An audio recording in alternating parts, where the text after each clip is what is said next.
காரைக்குடி அழகப்பா பல்கலைக்கழகத்தில் வளர் தமிழ் நூலகத்தை திறந்து வைத்த முதலமைச்சர் ஐயன் திருவள்ளுவர் சிலையையும் திறந்து வைத்தார்.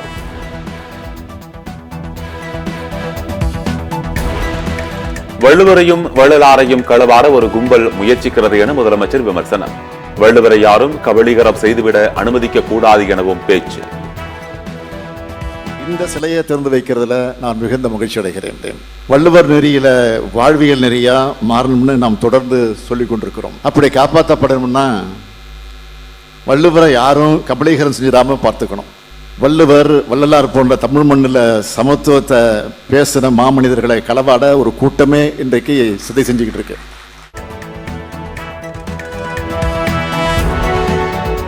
நான் முதல்வன் திட்டம் மூலம் 22.56 லட்சம் மாணவர்களுக்கு திறன் பயிற்சி அளிக்கப்பட்டுள்ளது.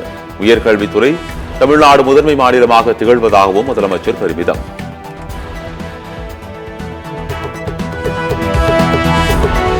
பொதுவெளியில் குப்பை கொட்டுபவர்கள் மீது நடவடிக்கை எடுக்கப்படும் என சென்னை மாநகராட்சி மேயர் பிரியா எச்சரிக்கை. சிசிடிவி பொருத்தி கண்காணித்து அபராதம் விதிக்கப்படும் எனவும் பேட்டி.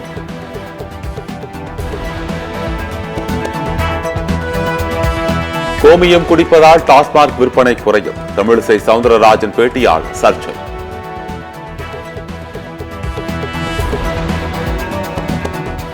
தமிழ்நாட்டை தொடர்ந்து யுஜிசி புதிய விதிமுறைகளுக்கு எதிராக கேரள சட்டமன்றத்திலும் தீர்மானம் நிறைவேற்றம். 9 மாநில முதலமைச்சர்களுக்கு தமிழக முதலமைச்சர் நேற்று கடிதம் எழுதிய நிலையில் தீர்மானம் நிறைவேற்றம். தென்காசி அருகே ஆட்டோவுக்கு முன்னால் சைக்கிளில் சென்ற சிறுவனை அடிக்க முயன்ற ஆட்டோ ஓட்டுநர். ஆட்டோ கவிழ்ந்து விபத்துக்குள்ளான சிசிடிவி காட்சிகள் வெளியீடு.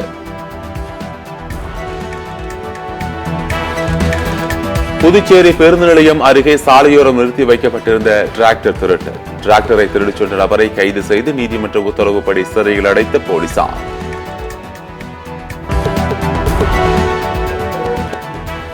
குற்றாலபையின் அருவியில் 3வது நாளாக தொடரும் வெள்ளப்பெருக்கு. சுற்றுலா பயணிகள் குளிக்க தடை நீட்டிப்பு.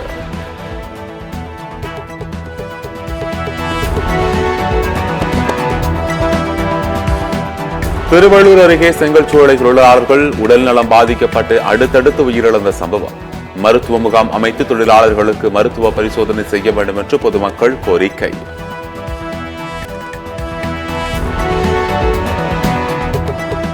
டெல்லியில் ஆட்சிக்கு வந்தால் இலவச கல்வி வழங்கப்படும். பாஜக வாக்குறுதி. திருவண்ணாமலையில் ஆக்கிரமிப்பு வீடுகளை அகற்றுவதற்கான கணக்கெடுப்புக்கு பணிக்க எதிர்ப்பு. பாதிக்கப்பட்டவர்கள் கண்ணீர் வழங்க குழந்தைகளுடன் சாலை வரிகள்.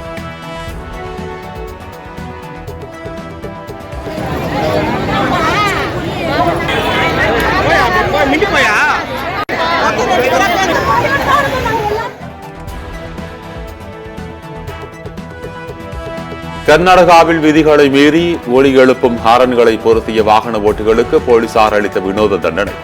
அதிக சத்தமாக ஹாரன் அடித்த ஓட்டுநரை கீழே இறங்கி வாகனத்தின் முன் நிற்க வைத்து ஹாரன் அடித்த காட்சிகள் வெளியீடு.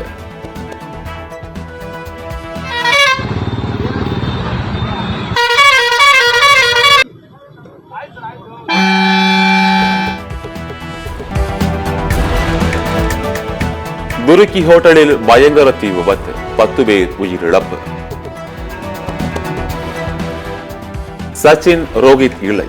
வேளைப்பந்து கிரிக்கெட்டின் மகத்தான வீரர் விராட் கோலிதான். இந்திய அணியின் முன்னாள் கேப்டன் கங்குலி பாராட்டு.